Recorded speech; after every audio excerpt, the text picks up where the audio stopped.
Welcome to our last session of this amazing conference. I'd like to make an acknowledgement on behalf of ACMI. We acknowledge the traditional owners, the Wurundjeri people of the Kulin Nation, on whose land we meet and share ideas. We pay our respects to elders past and present and extend our respect to Aboriginal and Torres Strait Islander people from all nations of this land. Welcome to Superhero Identities panel, and here is Odette Collada. Thank you very much.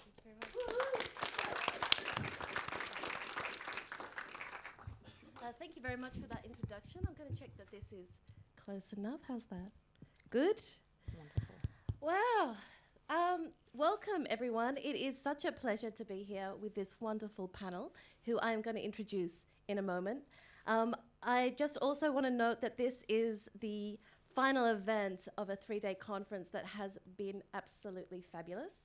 So a big congrats to the organisers, and some of whom happen to be my colleagues. So it's great to be able to see the work outside of the, the institution, what actually happens. So well done to the organisers. And also for producing, can I say, of any conference I've ever been to, the best program. Yes. It is good. Oh my gosh. This just made me excited from the get-go. Yeah. And you know what's interesting about that? And I'm going to start this panel with a confession.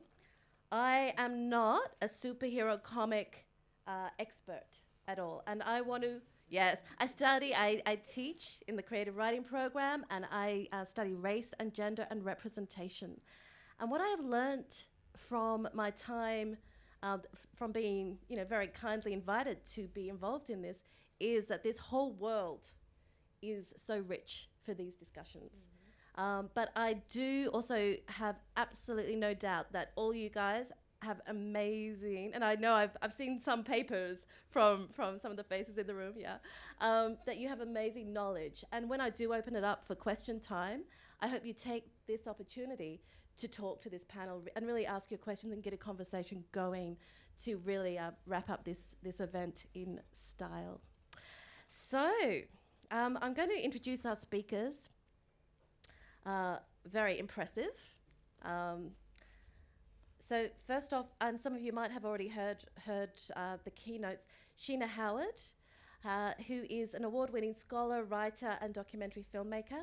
In 2014, Howard became the first woman of colour to win an Eisner Award, which I have learnt is considered the Oscar of comics.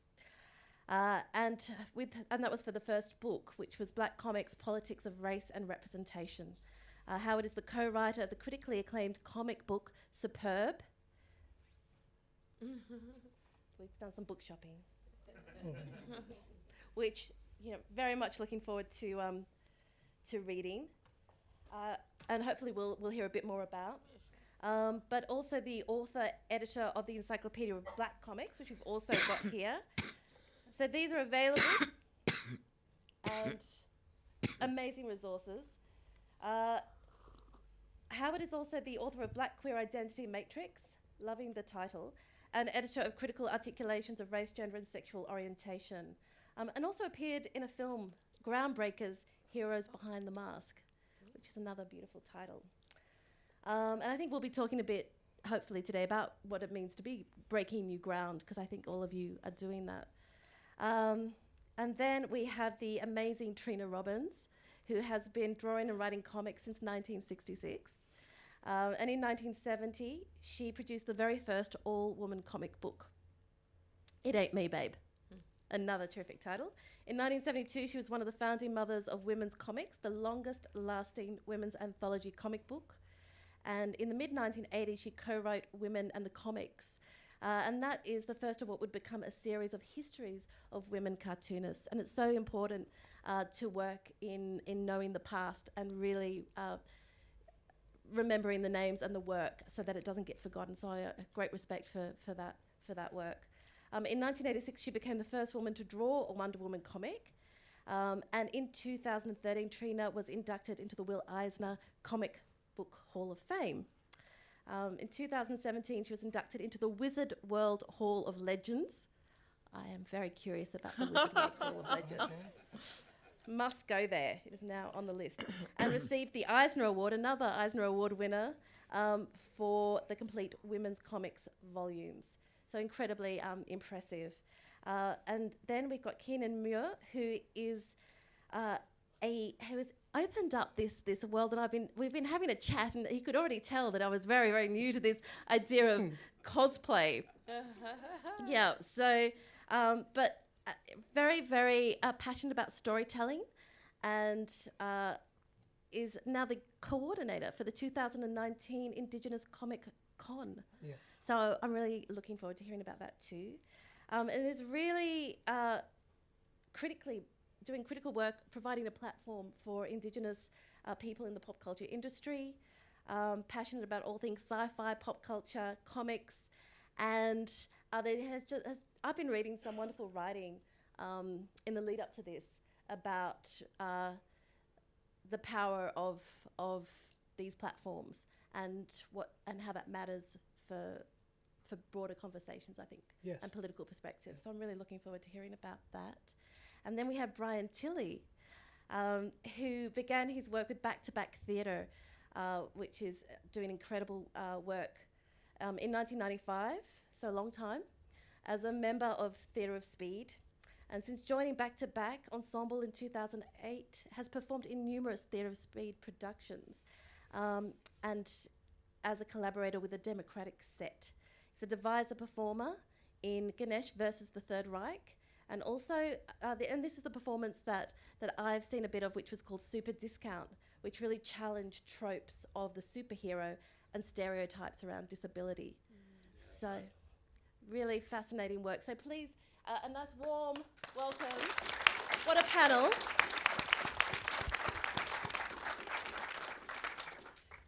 And I'm just going to begin with really going for the title of the conference itself. I know we've got the title Superhero Identities, which we'll of course be getting into. But the title, I really enjoyed the fact that this was called Superheroes Beyond. And I really, with this panel and in reading about all of you before this, in a way you're all speaking to the beyond. You're all pushing conventions of what a superhero has been. And that really resounded for me because it did always feel like an exclusive space. Part of the reason I think, as a personal reflection, that I didn't get into comics is because it didn't seem like a world that was being made for me as a young woman. And the superhero seemed like a very conventional, stereotypical idea. Yes. So I'm really being compelled now to critique my own ignorance in the field and to see how much work is being done beyond the superhero. There's a famous saying, you cannot be what you cannot see. And I think the people on this panel are really interested in changing what we see and how we see. So do you think I could ask you just each, just for the beginning of this conversation, to speak about your work in relation to pushing beyond, changing what we see? Maybe Sheena, if we could start with you. Oh, yeah, sure. First, since this is the last session of the conference, I do really want to thank the organizers of this conference, definitely Angela and Liam, and I know it's so many other people involved in making this happen. It really has been a wonderful, wonderful conference, so I just wanted to thank you guys. And as far as the question, for me, the most recent comic book that I co-wrote called Superb is about a teenage superhero who has Down syndrome, which is kind of a novel idea. It's actually not the first superhero with Down syndrome published by a publishing company, but it's definitely sort of an edgy kind of notion that does challenge the idea of what a superhero is. And I think that's how the field grows, right? And that's how we kind of that's how the field is going to survive, by challenging the rigid box of how we see and view what a superhero can be. Thank you.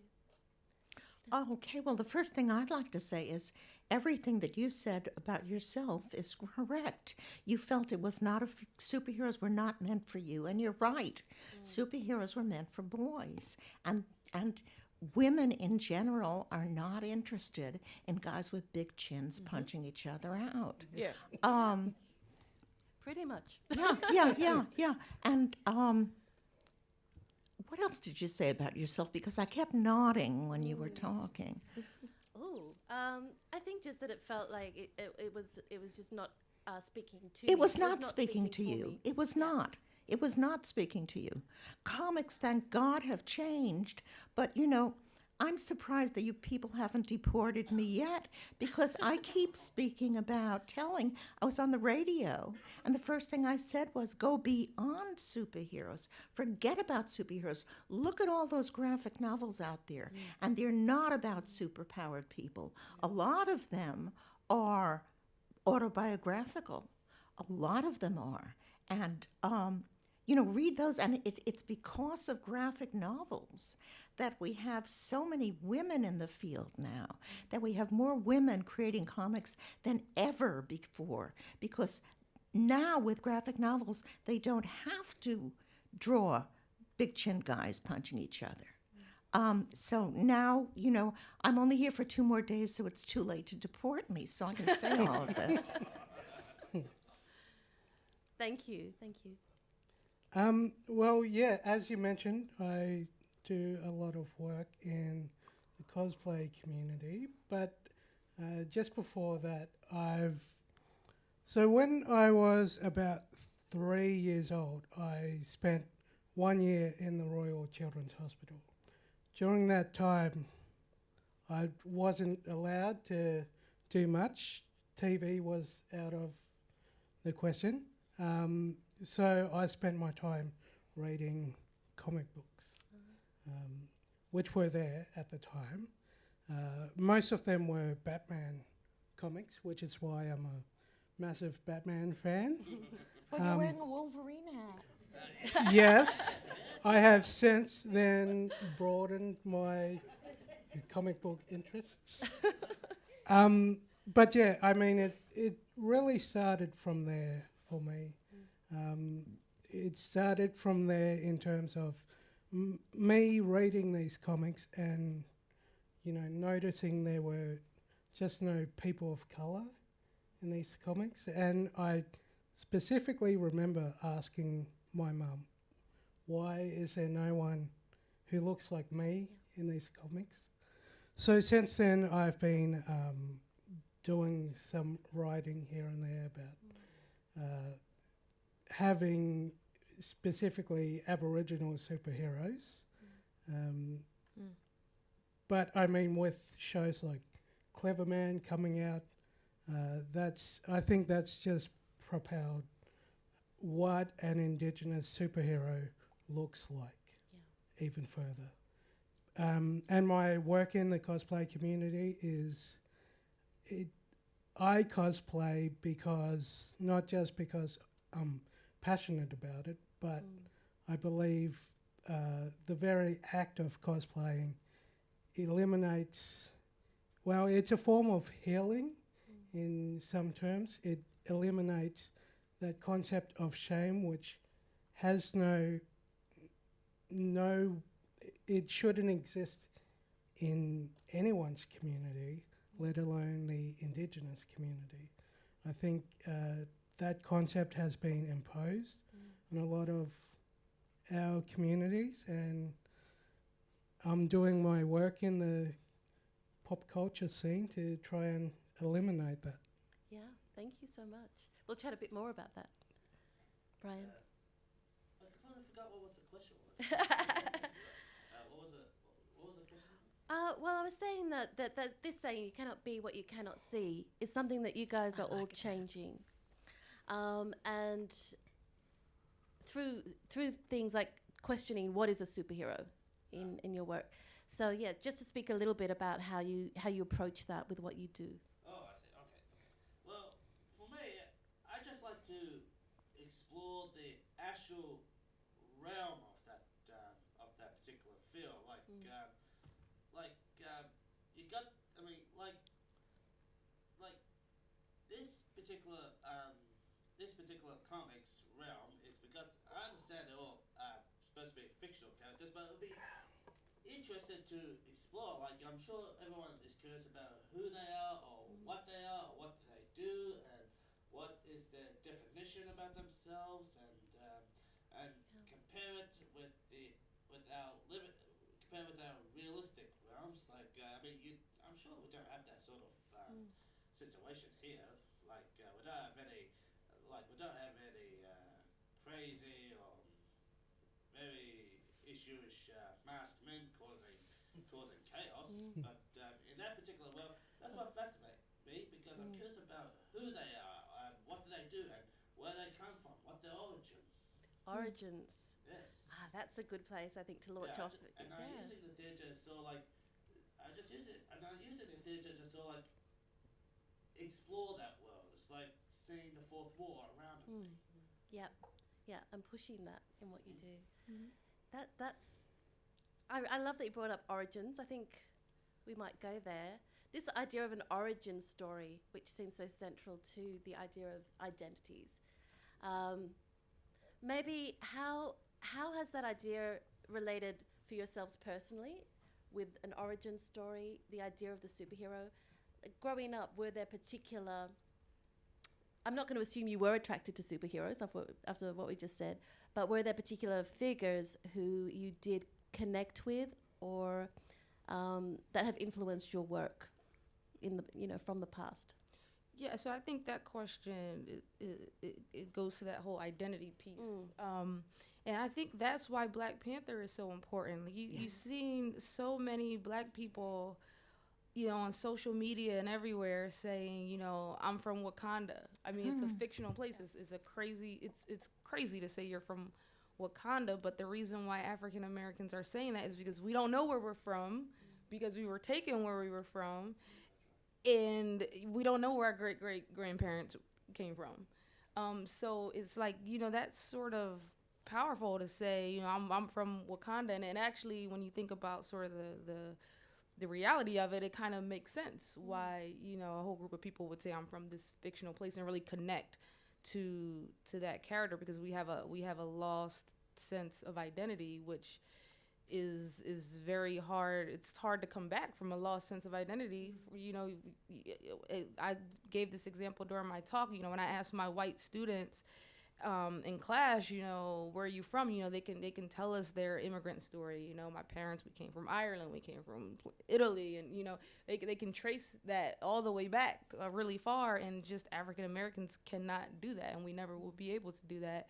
And so that, I think, that's what makes Black Panther so important as well. Yeah, it's reestablishing some sort of identity, even though it's a fictional story. And a home. There was a really powerful paper earlier today about creating the space of home as a safe space in a really oppressive, where everything else around was violent and oppressive, that the home space became the space. Yeah, thank you. Trina? Can you rephrase the question? Yeah. I loved what you said, by the way, but I don't remember what the question We were just talking about origins, the power of the origin story in the superhero mythology, I guess, why there is this real, why that is such a part of the narrative, but maybe personally how you relate to that, or what attracts you to that in terms of growing up with these ideas. I would have to, of course, say Paradise Island.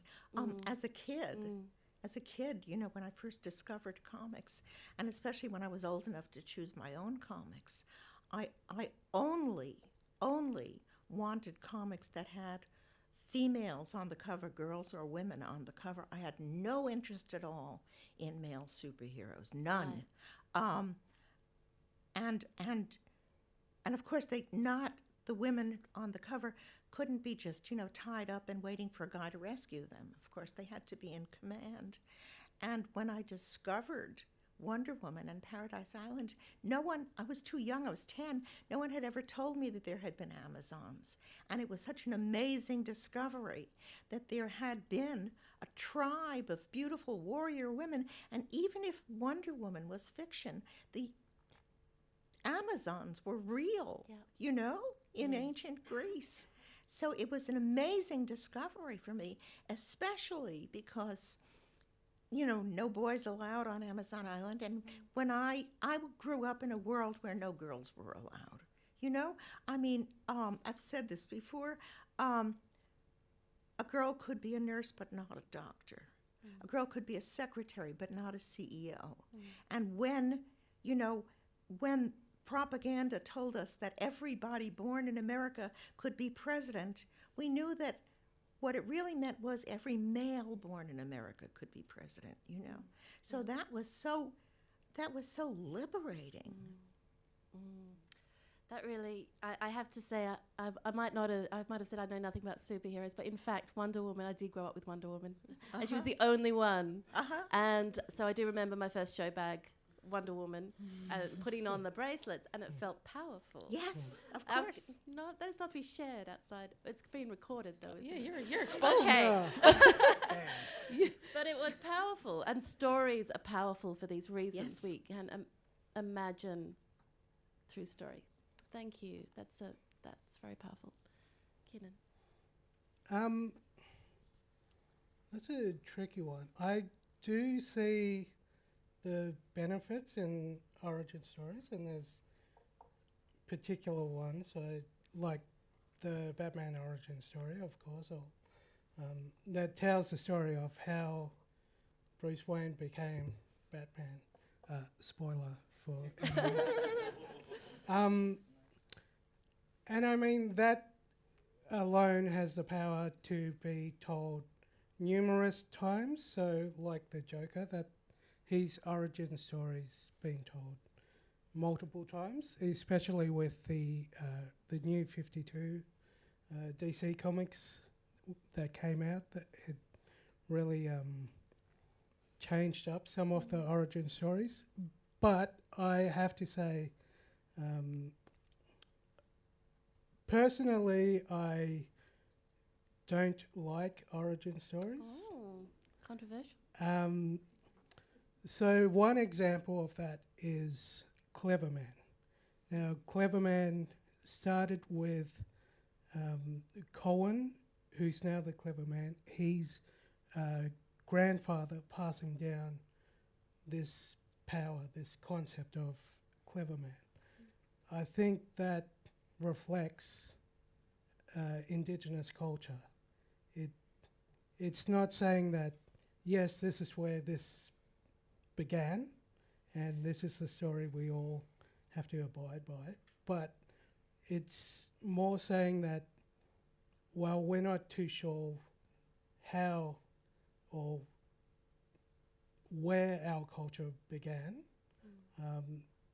I mean, there's our Dreamtime stories and everything, but I think in a sci-fi world, I like things to have a bit more mystery, and that together with our culture, that's probably my favourite not origin story. Yeah. Thank you. That's really thought provocative about what that means in the Indigenous context and the impacts of colonization around that. Thank you, Brian. Recently, I've been studying about the origins of both the Avengers and the Justice League individually, and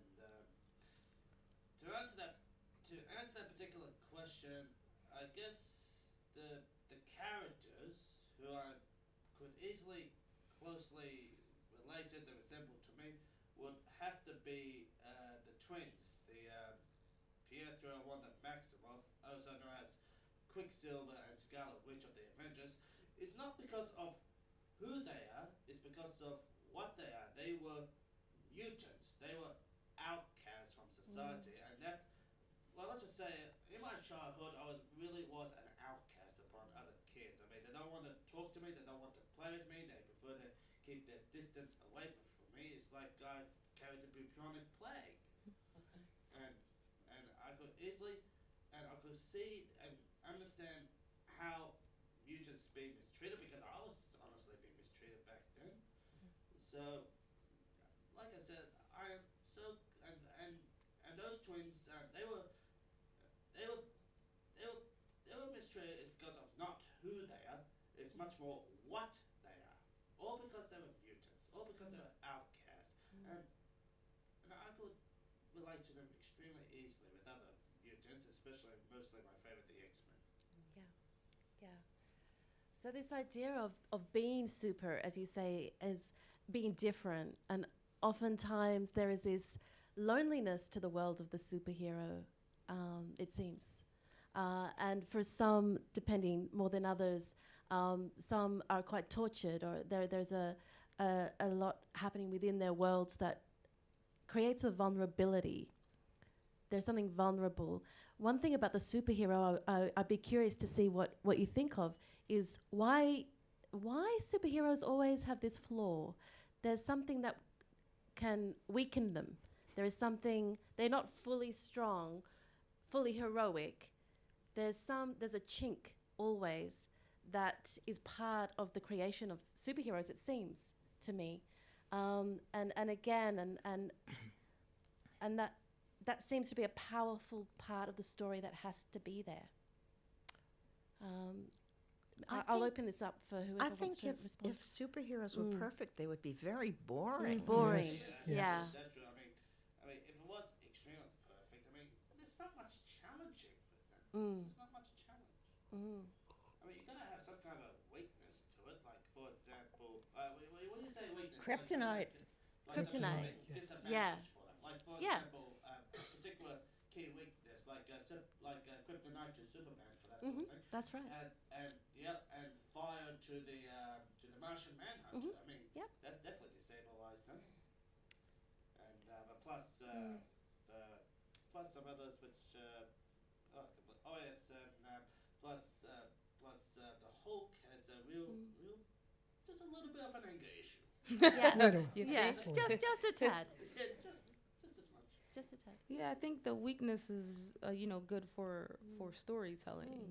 Is that whole idea of, someone knows your weakness, you're down, you're counted out, and then it's the whole, coming back, and beating the odds. That's why we like these stories, because humans we have hope, and hope is what keeps us going. And when someone's down and counted out, and then they can come back and overcome that weakness, that's what gives us kind of hope within the story. That's how we connect. That's the to the So story. the vulnerability Yeah. is the point of connection.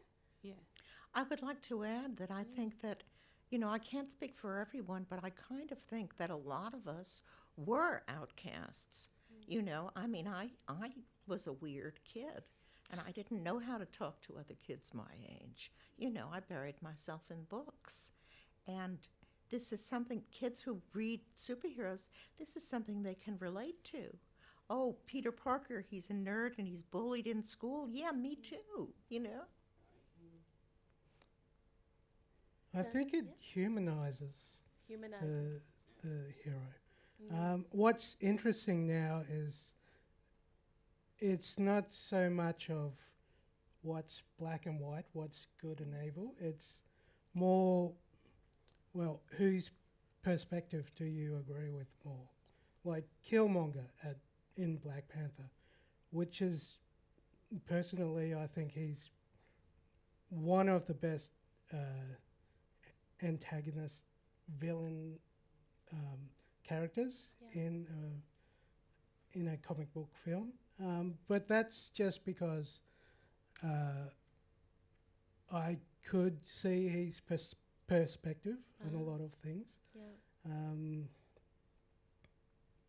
Which is why I think Black Panther really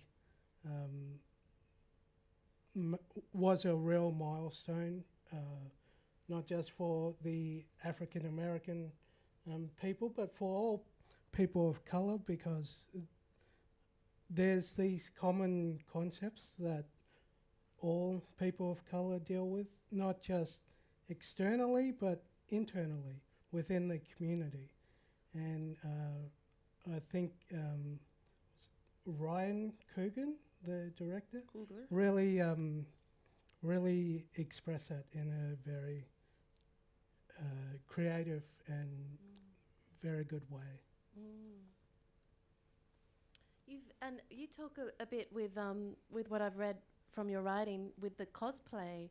I'm going to get you to ask a question about that in terms of what then it means to walk as a superhero down the street, literally in your body. Yeah. Would you mind maybe just sharing what that has done for you? Yeah, definitely. So I'll go back a bit. I started cosplaying probably 10 years ago. The process of cosplay, I mean, it's not just like you chuck on a costume and you go to a convention. You have to create your cosplay from scratch. And you have to, weather it and make sure it looks accurate to either the screen or comic or something. But you really have to, I guess, embody the character. Well, you're literally embodying it. Yeah. Yeah. Well, there's a few there where it involved me doing a lot of research on what the character was. That's actually led me to slowly produce a list of Aboriginal superheroes from Marvel and DC.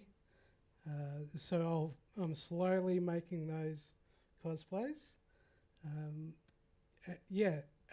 Out of just this researching of each of my characters, that's now broadened my horizon to know which Aboriginal superheroes are out there.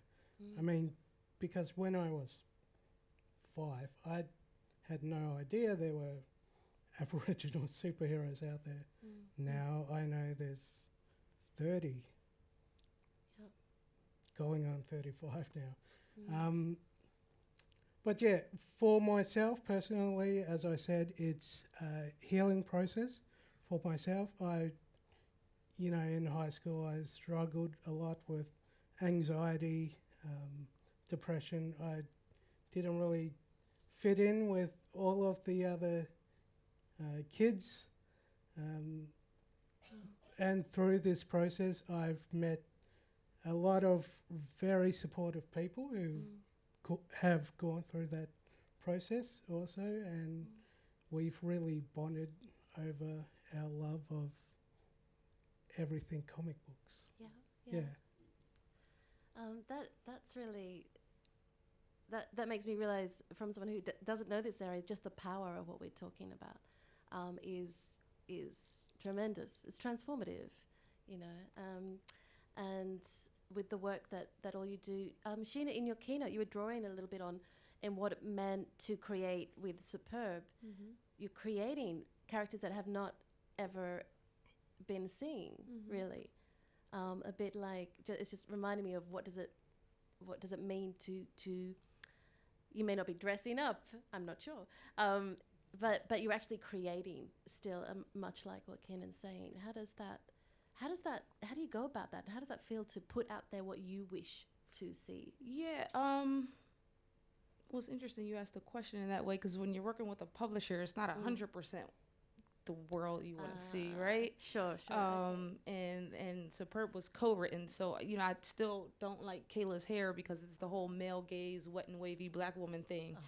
So I did not win that war in the writers' room. They still wanted the wet and wavy. But the superhero story is about ideologies and value systems, and if you have decades and decades of white men telling their stories, then you're reproducing the same ideologies and value systems, and inevitably other people are being devalued, and their ways of communicating are being valued, and men and women communicate differently. And when you have years of men creating these stories, then inevitably, the ways in which women communicate are being devalued, and people of color are being devalued. And so you're producing and reproducing these ideologies. And so when you have like superheroes that are, different, and you have different people telling those stories, then we can get to a place where it's not about one group being valued over the other, but it's about the equality of the value systems that are being shared, and the quality of, you know, the value systems that we're saying are equal, you know? So I think, you know, a lot of, sometimes I feel like, you know, being in the comics world can be a lonely place because people are just looking at me like, why are you studying this stuff?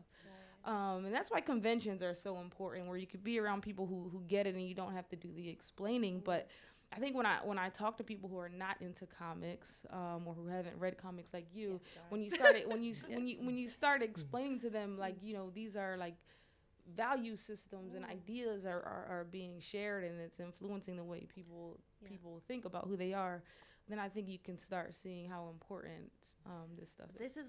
This is what this few days has done, you know, because this is also often this is what young people, like from childhood age, this is accessing at such an early age as well for a lot of people. So that's a really powerful time to create transformation.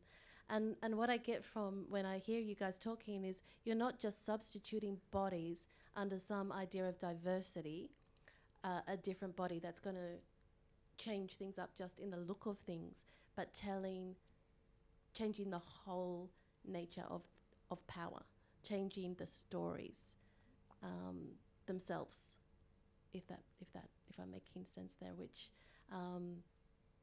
and I guess I'm sort of inspired a little bit. I heard a talk by Naya earlier today about how Marvel has tried to do this diversity thing simply by changing the bodies, but they're not changing the actual stories. So Trina, again, you're a creator of stories and you've gotten to have this huge influence. Looking back now with all your experience, can I ask you maybe to comment on what you think, how you've seen stories change and what you think we're dealing with maybe now in terms of storytelling and the superhero? Well, for me, stories have changed because they have opened up, and that I go back to graphic novels, you know. And, you know, I'm sorry if I keep harping on women, but I just harp on women, you know. Somebody's got to do it. I'm not going to stop you doing that. Excuse me.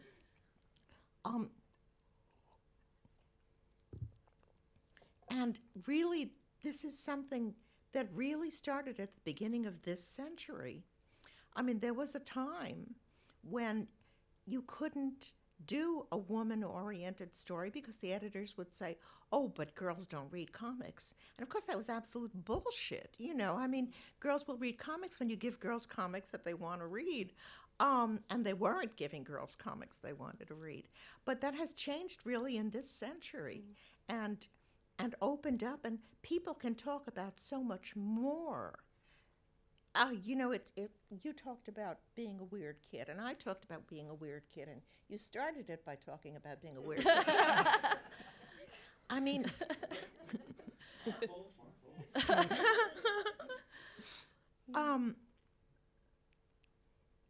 I don't know.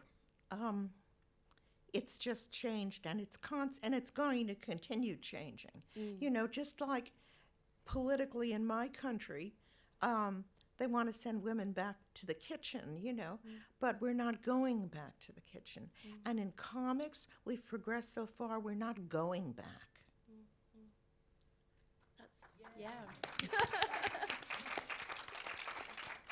That's beautiful.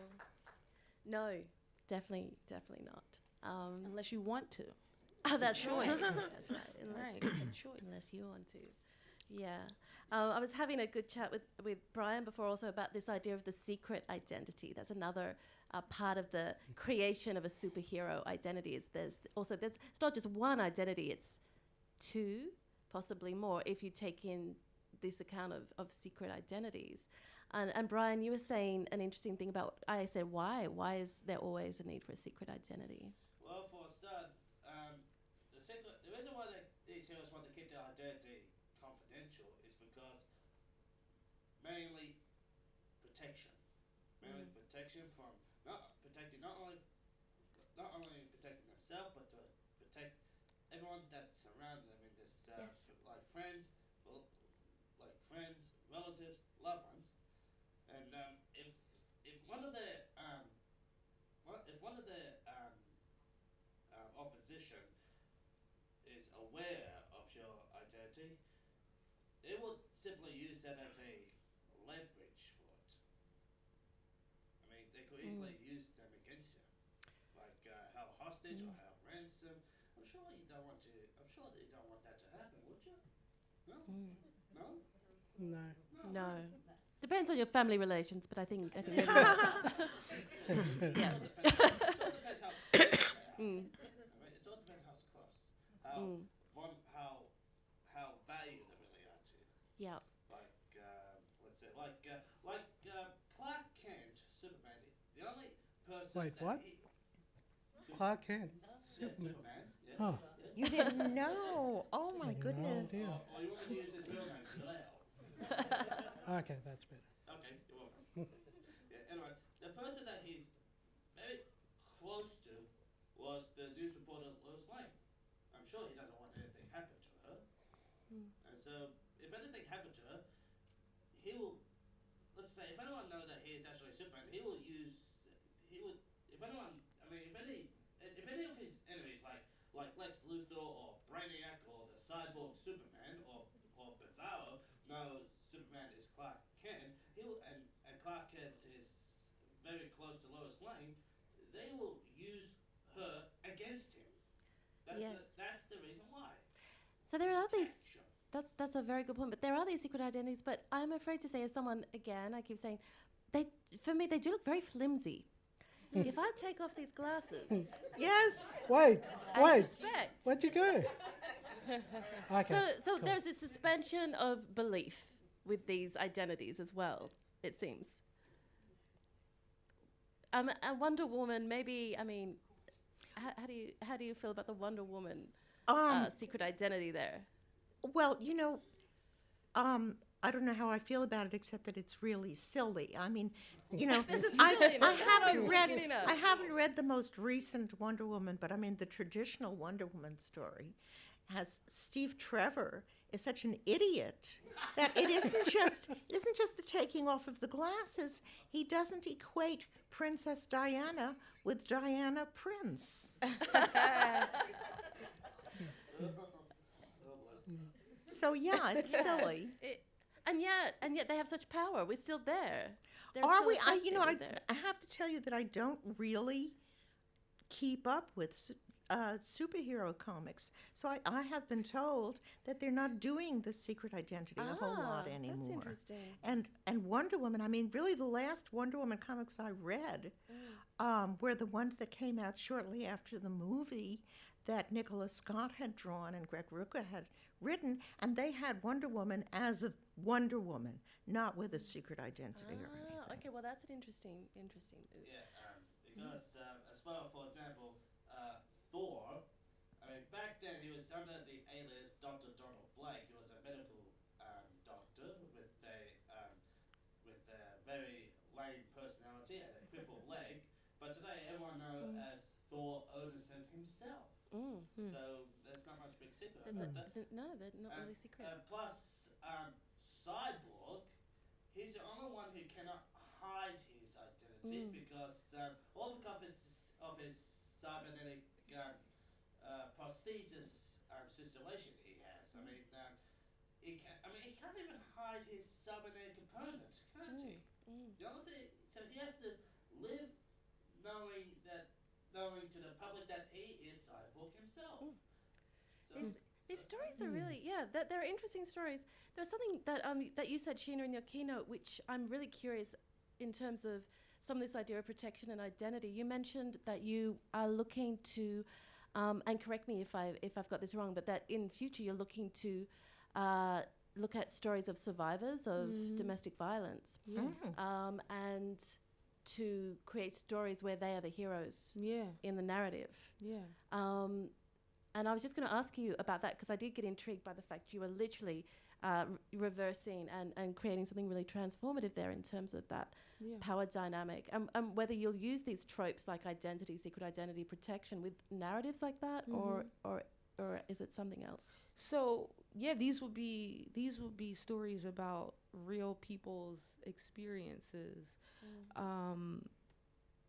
and they would be and I just actually sent the idea off to a publisher, so it's really fresh. But these would be people who sit down with me and tell me their story about domestic abuse, domestic violence, and they would be anonymous, and then I would tell their stories and change them up, even probably down to changing like their gender and their location and everything. But they will all be stories about how they survived, how they got out of that situation, and moved on. Yeah. As opposed to, just what happened to you and how bad it was. But each story, they'll be the hero of their story in the sense that, that you can come back from that, you can move on, you can get out. And I think it would be more of a book about, other people who are like in these situations right now reading this book, and they can get some inspiration and sort of the strength to get out of that situation. Because when you're a victim of domestic abuse or domestic violence, it feels like you can't get out. And so, yeah. Yeah, that struck me as just such a powerful way of using the superhero, the things we're talking about, and sometimes they seem light or silly, but in fact, they have this power to have these real consequences. Yeah, I just kept thinking about how can people, because people are not going to talk about domestic abuse because you don't want to be re-abused. You don't want, a lot of people are like actually in hiding, So I was just trying to think about ways that people can tell their stories and it be anonymous, but also get the point across that I'm trying to get across, which is, you can get out of this situation. So I think that might be the best way to do it. Yeah. I'm going to open to questions soon, but I did want to put up a slide that I actually use in class. If we might have the gender slide, that's what I call it.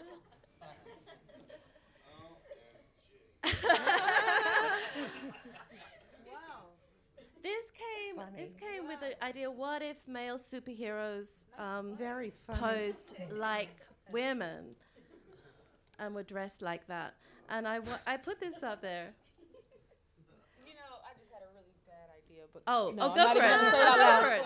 What if they were like turned around to the front and we didn't see their butts, but we saw the front part? That was really bad. Yeah, I know. Just objectify them a little bit more. So, So I think in terms of the future, I guess, just before I open it up for all you guys to join us in this conversation, what is changing? What with things like gender, race, intersectionality? What do you see as maybe ways forward from these kind of old ideas? I don't. Drawing women with like the big boobs and their boobs hanging out and the high heels and they're supposed to be like superheroes. I feel like that would be okay if there were just other representations. Like you don't have to completely get rid of it, but we need, because there are women walking around with big, Beyonce, she does her thing with heels on and she's a superhero, right? So it just needs to be diverse representation because women are diverse. It can't be the same thing over and over and over again. So I wouldn't say, throw the whole thing out, but just give us more representation so, women are not walking around feeling like they have to look like this unrealistic representation of women. Yeah. But I would make a bet that when Beyonce is not in public, when she's not performing, when she's just at home, she's not strutting around in high heels, Well, yeah. It's her performing costume. Yeah, but I know some women that wear high heels Well, to the no, I grocery know. store. I've seen them here. Yeah. I thought, wow, Australian women wear these high heels. So that's what I'm saying, we're just, we have that, but we got to have the other stuff too. Future visions from someone who knows so much about the history? I think that it's improved enormously. These are very good satires. Yeah. I've seen a lot of satires like that, but it really has improved because women have entered the field, and women, we draw women differently, and that's male gaze. Well, that's not even male gaze, because superheroes. I've heard people say they don't get it. They say, "Oh, but look at the men. They're objectified too with their big muscles and everything." No, that's still male gaze. Women are not crazy about guys with giant muscles. I mean, of course, there are exceptions, you know, but it's not what we think is sexy. It's what little boys look at and think is wonderful. You know, for me, what do I look for in a man? I want him to wash regularly, you know? I'd like him to be intelligent and have a sense of humor and not be morbidly obese, you know? And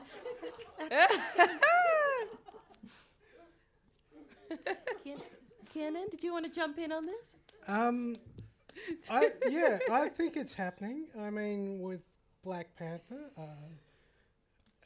one of the top standout performances was Shuri, and she was a woman of color who was the scientist of Wakanda, which was amazing. And I think Taika also did it with the Valkyrie, with Tessa Thompson. She was much like Black Panther. She was from an all-female guard who their job was to protect the king and queen. So I think what that tells me is we need representation, not just on screen, but behind the camera. Oh, yeah. yes, oh yes. That's a whole nother Yeah. conversation. Absolutely. Which is what you know has been that's- happening here with this panel as well. I think. That's my goal, Take- to yeah. be behind the up. camera. to Who's tell telling the these stories? Yeah. Brian. What my vision towards the future was actually that these comic books started out in about mid 20th century, and even today they still exist. So therefore, they have to find a way to adjust with like in the mid 21st century. Like for example, in Captain America: The Winter Soldier, in that particular scene when you see Steve Rogers and Natalia Romanoff went down the elevator and see an empty room full of so many very old mainframes with a computer console. Like these mainframes are very old, like they're really cassette types. Like mainframe cassette, they've only been around about since the 60s and mostly decommissioned about in the 1980s, and yet there's a particular device that represents today's. Like you got this USB port, and that's being used. So therefore, what I see was actually adjusting with today's situations. Yeah. I mean, like back then, I'm sure they have communism, like the Soviet, but today, Soviets doesn't exist. If one of the character from the Batman vs Superman, the what I jokingly call him the Russian, he was originally one of Batman's enemy under the codename KG Beast. Now the KG Beast represent KGB during the Soviet era, but since the Soviet Union doesn't exist today, they simply can't use that character, but yet they still made adjustment with these characters. So that's what I suspect to see in the future. A very interesting adjusting. Yeah, that's a really nice way to put it. Adjustment. Well, on the note of adjusting for the future, I would love to invite opening up this conversation to questions. We've got one here.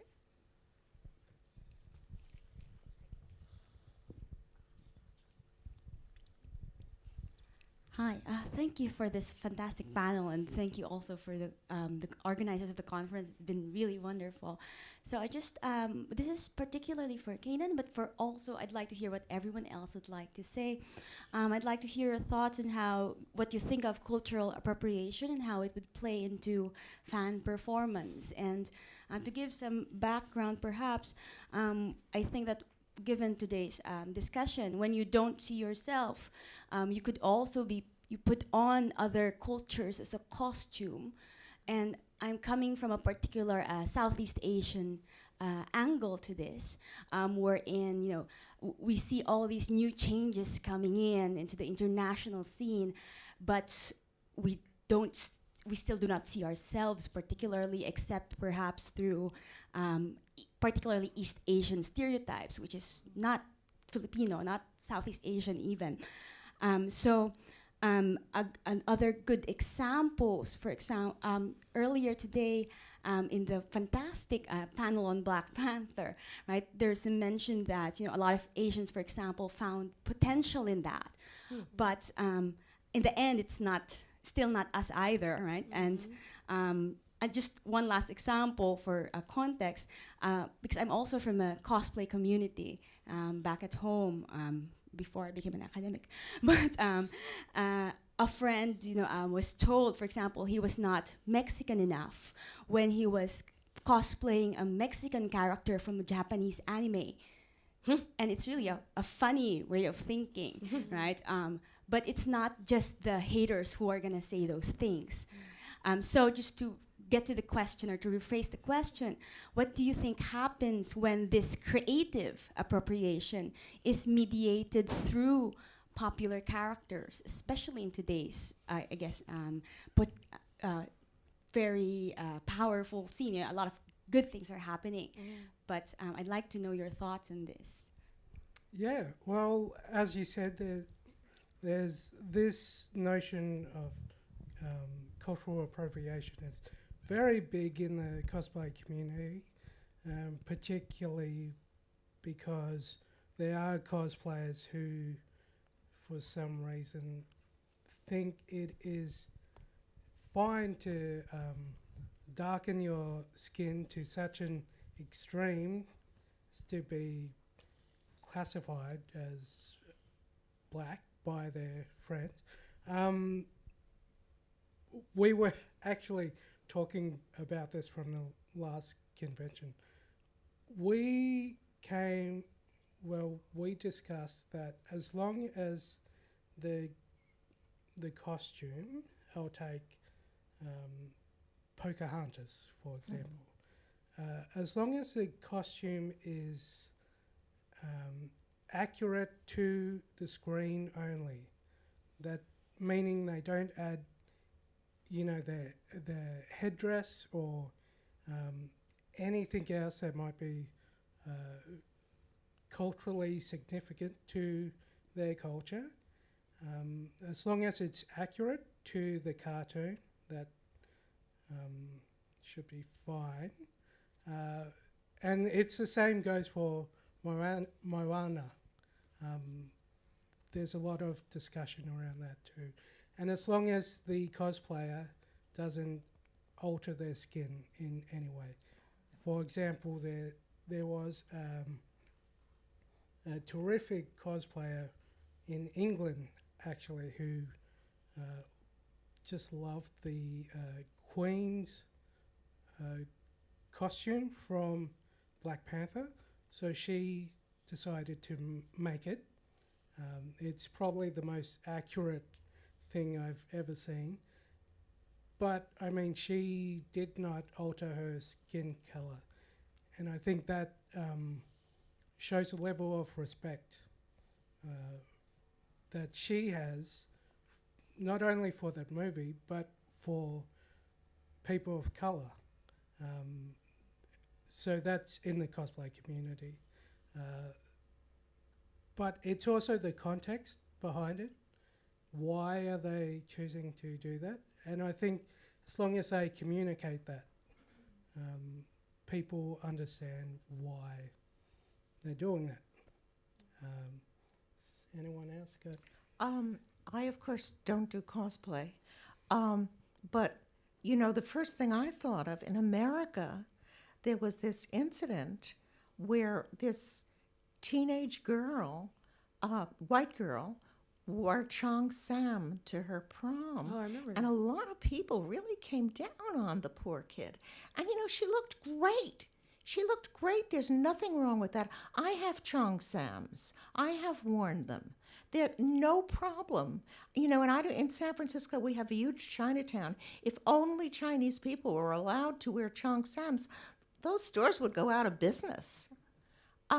So I think, when it comes to altering skin color, that's horrific, But I mean, there's also limits. There's limits. And a lot of people do overreact. I think, just to take you up on that, if I could, the questions, though, are who sets those limits? Who is that okay with? And who gets to say what's okay against these histories of it always being one-sided or a one-way kind of take-in with appropriation, which is why it's such a complex, powerful discussion that needs to be put in a historical context and needs to have that education to explain why there was that tension, not just around skin color, but also around dress and appearance and more and so much more. These are big conversations. Did you? Yeah, I mean, cultural appropriation is such a complex discussion, and sometimes it does seem like people are overreacting to certain things, and sometimes they actually are, but it's and sometimes just the automatic response because it's years, literally years of cultural appropriation. So it's like every time you see it, your immediate response is, "Oh my goodness, this is awful! You're taking my culture and turning it to something else."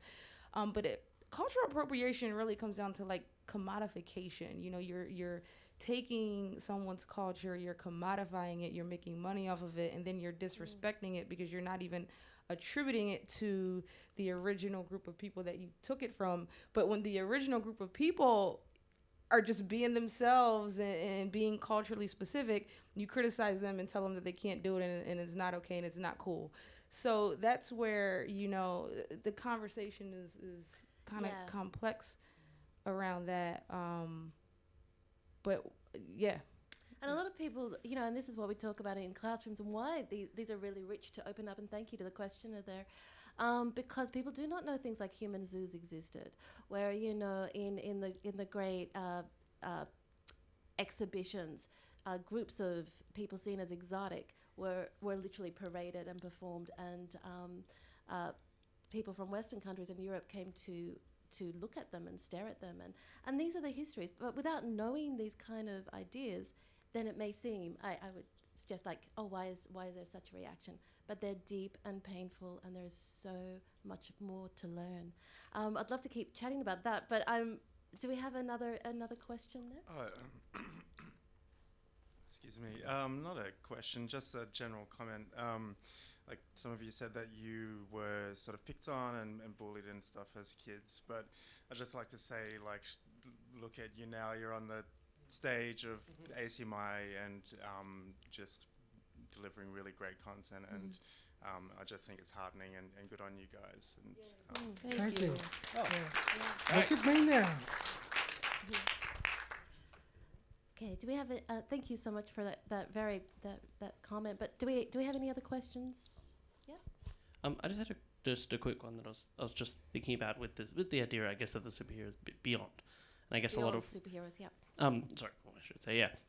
I feel like and I was listening to, too many questions probably start with, I was listening to a podcast, but a host of a particular podcast was, I think, expressing his frustration that a gay American man, that when he sort of said, like, I want to see more gay male superheroes, I suppose I think he was referencing sort of on the big screen or on television, and he would be told, oh, but you have so many great historic heroes within the gay community or other such things, and he said, no, I want to see a superhero, like a traditional sort of super. So I want to see a gay man shoot laser beams out his eyes, right?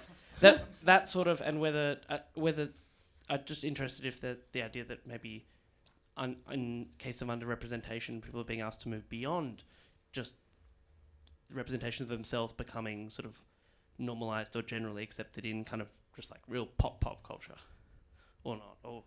I'm stuck on the gay man shooting lesbian out of his eyes. Laser beam, sorry. Lasers. Oh, I thought you said lesbian. I'm sorry. That way too. I heard it that way too. Not a I'm bad sorry. idea. Lasers. Laser beams, but I heard it as lesbians Got it. too. So I didn't hear anything you said after that, unfortunately. My apologies. Well, the one thing I think about representation and like just representation in general, and like it's this whole thing about like identifying up, like this perception that you're identifying up.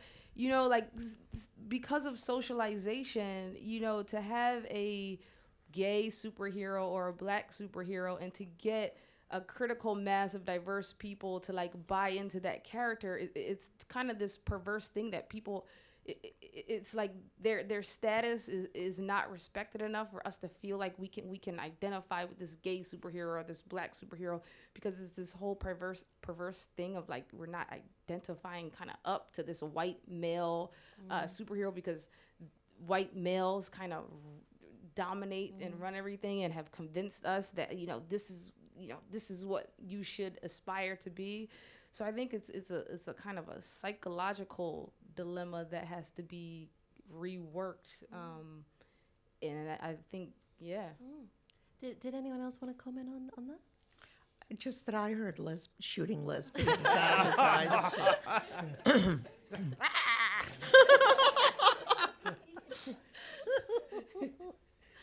I think that's very interesting, though, that these content creators have,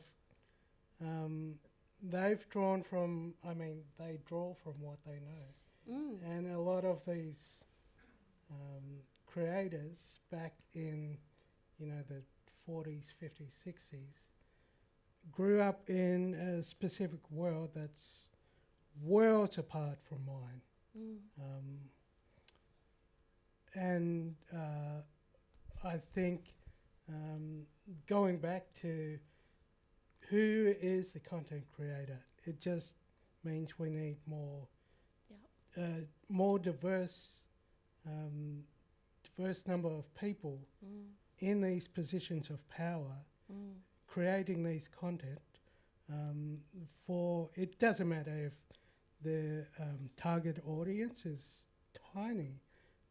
This type of content needs to be on paper or on the screens or TV or film or games even. Thank you.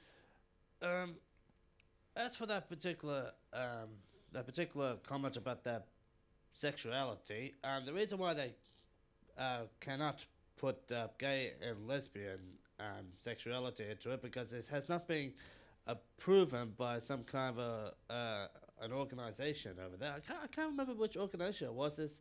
They had to be approved by them before they could. There is no comics code anymore. You're talking about the comics code, but it doesn't exist anymore. Yeah, no, back then it was. That's the reason why that's the reason why they can't use that sort of sexuality into those comics, because they just feel like they were just given bad example. But today, like I said, don't exist, which means they can, because I know one character who is gay and another character who is lesbian, so which means today it must be safe to open up that sort of sexuality to the readers.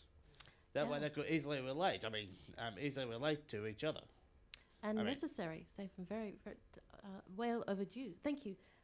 You had a Keenan, I wanted to, because I got a chance to see your Captain Boomerang costume, which I think was on display in the Melbourne Museum about 2 years ago. Yes. And it was fantastic. It was very detailed and screen accurate. And Captain Boomerang, of course, is an Australian character, but created by American creators. I was wondering what was kind of the thought process of, if you're going to cosplay as a character, why Captain Boomerang? Yeah. Thank you for having a look at that. That's probably one of my, the most process I've put into a cosplay, of one of my cosplays. I chose Captain Boomerang specifically because he was, I'm not too sure who created him, but it did come with that stereotypical Australian view, who happen to use boomerangs as weapons. Now, I sort of honed into that a bit more, and I guess I chose that character to take that back, I guess, for our culture. The fact that he uses these boomerangs as weapons was not something I wanted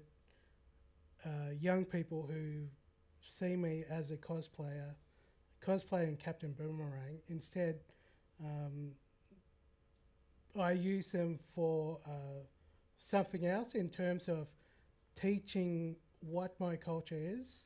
So they were never meant to be used as weapons, more so as a chance for there to be a cultural exchange, and so young ones could sort of ask me a bit more about my culture.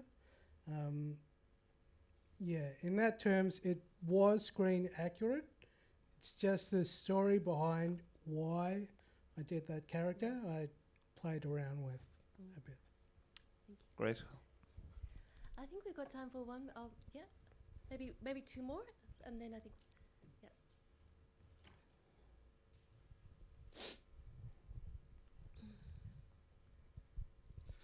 Hi, thanks for the thank you to the panel.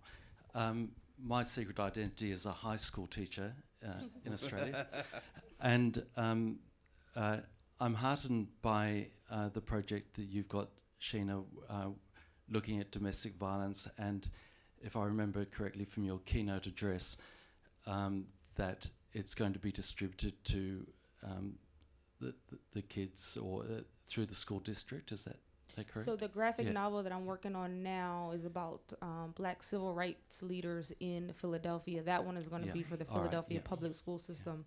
The other project that I mentioned about domestic abuse and violence, I literally just came up with like a week ago, and I have no idea where that's going to be distributed. But it is going to happen because I'm going to do it.